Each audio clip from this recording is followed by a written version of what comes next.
After my last few videos, my comments have been flooded with people saying things like, my A1C is better, my food noise is gone, my appetite suppression is strong, my blood sugar is stabilized, but the scale still isn't moving. And then, right on schedule, come the other comments. Eat less, go keto, go carnivore, stop putting food in your mouth, step away from the table. So today, we're talking about it. Not because I feel hurt, but because I'm not building a comment section where slow responders come to feel blamed all over again. Welcome to Slow and Steady with Andi. I'm Andi, and I am on Mounjaro for type 2 diabetes, PCOS, insulin resistance, and slow weight loss. This week, we're talking about the comments that slow responders get, the assumptions that people make, and why I'm setting clear boundaries for this community. I'll also be sharing a quick weekly update, my weigh-in results from this morning, and my very first 12.5 milligram injection with y'all. My last few videos have brought in a lot of slow responders just like me. And one of the things that I keep hearing over and over again is that you are so happy that you found this channel because for the first time you feel seen. You feel a sense of relief because you have found a space where there are so many of us who are experiencing the exact same thing that you are.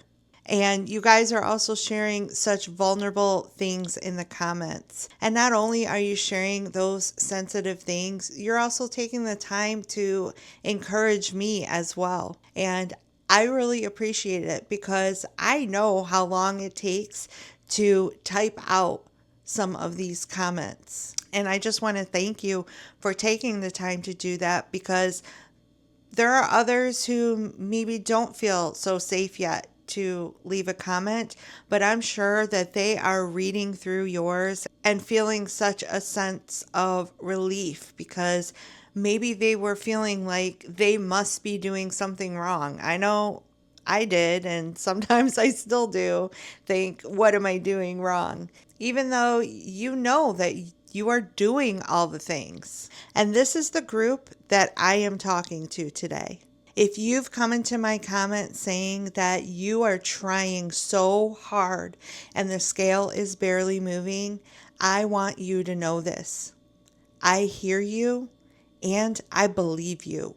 And along with all those supportive comments, I keep seeing those other comments, the assumptions over and over. Those people that always assume that slow weight loss means you're lazy, or if you're not losing weight, then you must be overeating. People assuming we've never heard of calories, protein, water, movement, or carbs. People treating fat bodies like public property. People acting entitled to details I never offered. I'm not emotionally distraught over it. I'm feeling like a mama bear, and I'm just really tired of it. And the part I'm tired of is not people sharing what worked for them. I welcome that. What I'm tired of is people assuming that slow weight loss always means we're doing something wrong. And they're always saying some version of eat less. The only thing that works is keto because that worked for them. The only thing that works is carnivore because that worked for them. And there's always, you have to fast, you have to track more. And then, of course, there's my personal favorite, stop putting food in your mouth. Telling someone to stop putting food in their mouth is not helpful. It's an ignorant, lazy insult. I mean, really, it truly is one of the most ignorant comments. Humans have to eat. Fat people still need to eat. Type 2 diabetics still need to eat.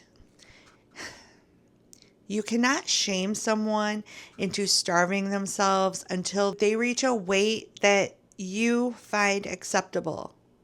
Oh, and I just remembered another one of my personal favorites last week was somebody left a comment saying that I made up Meniere's disease. It doesn't exist. Nobody's ever heard of it.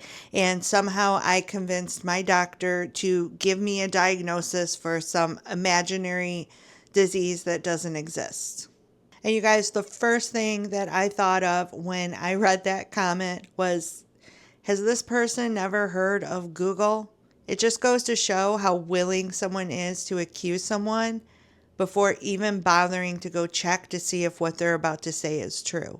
And since I am talking about comments in this video, I just want to point out that there's a big difference between sharing and acting like you're my boss. Sharing is welcomed, even if your idea of what it takes to achieve a weight loss goal is different than maybe what I'm doing.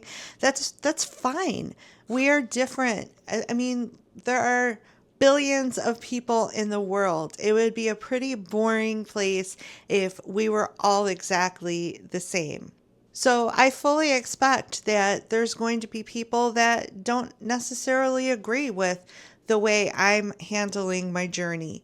And that's okay. I find it interesting to hear what other people are doing. Saying this helped me is way different than saying you need to do this. Have you talked to your doctor about this, or maybe ask your doctor about this, is way different than coming in and diagnosing me. Yes, I've had many diagnoses over the past few weeks. Encouragement, of course, is always welcome. Accusations are not. Bullying is not. Some people are coming in here and sharing experience. Some people are coming in here and helping. And then some people are coming in here, dropping their judgment, but masking it as advice. And this brings me to the whole truth hurts people. Some people love to say truth hurts after coming in here and saying something rude. But the truth and assumption just aren't the same thing. The truth is my A1C improved. My blood sugar is stabilized. I have lost weight. I've lost 32 pounds so far. The truth is I'm working with a fabulous doctor and nutritionist. The truth is I'm a type 2 diabetic. The truth is I have PCOS. I'm in that stage of perimenopause going into menopause. I'm 51 years old. I have hormone issues. I have Meniere's disease, that fake disease, and other things that you don't see in one video. And again, the assumption that I must be doing nothing is not truth. It's just a lazy assumption. And I know some of you are thinking, if you're still here watching this, you're thinking, Andi, why are you talking about this? Just ignore those comments, ignore the haters. And here's where I'm going with all of this. This channel is my house. I'm not obligated to share every intricate detail. Yes, I'm sharing my journey publicly, but that doesn't make me public property. I can be vulnerable without allowing disrespect. I can be honest without opening every part of my life for debate. Just because I share parts of my life publicly doesn't mean strangers are entitled to disrespect me publicly. This is my channel. I choose what to share. I choose what to allow in the comments. I can be open without giving strangers every detail of my private life. And I want the people who are actually here for support to know what kind of space I'm trying to build. I want this to be a safe place for slow responders. I want this to be a place where people can say they're struggling without getting attacked. I want this to be a place where people can share what's helping them without ordering other people around. I definitely want this to be a place where we are encouraging others. And you guys, I see it in the comments, not just me replying back to you, but I'm starting to see that interaction with each other, encouraging each other. And it is a beautiful, beautiful thing. It really, truly is. And I want this to be a place where vulnerable comments are protected. I want slow responders to come here and feel heard, not blamed over and over again. And so before we go into the weekly update part of this, I do want to let you know that as my comment section is growing, that I don't necessarily see every comment that comes through. I try to catch all the new comments because at this point, while I'm able to keep up, I want to be able to reply to you guys that are taking the time to share such amazing parts of your journey. But sometimes I just don't see them. For whatever reason, YouTube doesn't necessarily show them all to me. So I'm just asking you, if you happen to notice a comment and you read it and you're like, I'm pretty sure Andi would not want to keep that comment here. Or if you are personally getting attacked by somebody coming in here, leaving a rude comment, please hit those 3 little dots next to your comment and hide that person, block them. You do not have to be here and take that kind of disrespect. And I will continue to try my best to make sure I am weeding out all that negativity. Okay, so now that I got that off my chest, let's get into the weekly update part of this, which really there isn't much to say. Last week, I took my very last 10 milligram injection, and I pretty much had the same week I've had for the 3 months that I've been on the 10 milligram, and that is strong appetite suppression, food noise practically non-existent, burps and farts always there. And that's pretty much the worst of the side effects that I deal with. And I'm going to put up on the screen what I weighed in at this morning. And you're going to notice a pop-up on the screen of my Scales app.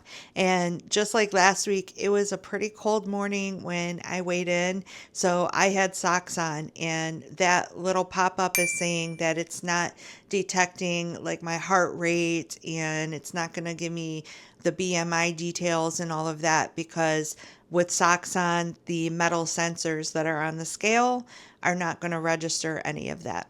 And so as you can see, if you watch last week's video, the weight didn't really change. I think it changed like maybe 0.1 or 0.2, which I'm fine with that as long as I'm not going up like 3 pounds, 5 pounds. I'm good with that. And I am feeling really hopeful that going up to the 12.5 milligram, this is going to be when my body finally says, yes, this is the dose. Let's do this. Let's drop off that weight.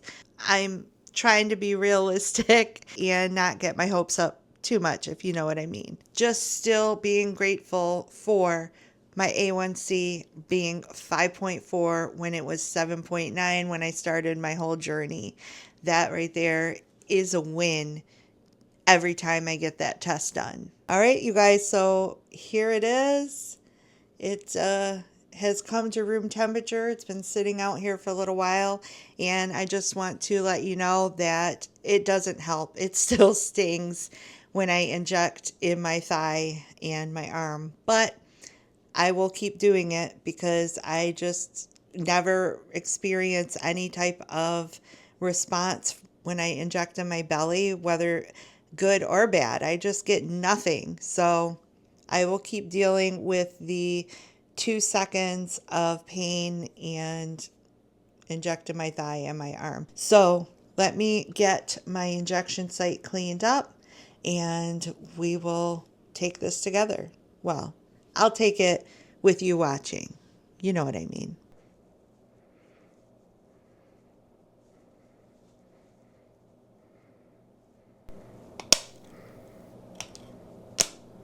All right, so it is done. It is empty. It's not leaking out of my arm. It is bleeding a little bit though. So I promise you that I know how to take my injection. You don't have to hold this down. If you want to hold it down, that's okay, but you don't have to. Anyways, if I wasn't taking this correctly, then my A1C would be shouting at me, letting me know that I'm not taking it correctly. If you are a slow responder, I really hope that you hear me clearly. Slow weight loss does not mean you're lazy. Slow doesn't mean you're lying. Slow does not mean you are failing. Better labs matter. Better blood sugar matters. Less food noise matters. And if the scale is still taking its sweet little turtle time, you are still allowed to keep going without letting strangers shame you into an extreme plan that isn't right for your body. And if you're new here, welcome to Slow and Steady with Andi. Around here, we tell the truth, we go slow if we have to, and we do not let the comment section become a place where slow responders are blamed all over again. Please like this video if it helped you feel less alone. Subscribe if you want to be on this slow and steady GLP-1 journey with me. If YouTube prompts you to, please hit the hype button. That'll help get this video out to more people who may need to hear this. And you guys, I will see you next week. Bye! Been through a lot of pain. Some things are not the same as they were a year ago, but all will be okay. I move on each and every day. The past is where it stays, way back a year ago. I've changed for the better this time. I thought I would never be fine. I strive just to say I'm alright, and for the first time in a long time I'm alright. I've seen a lot of change, been through a lot of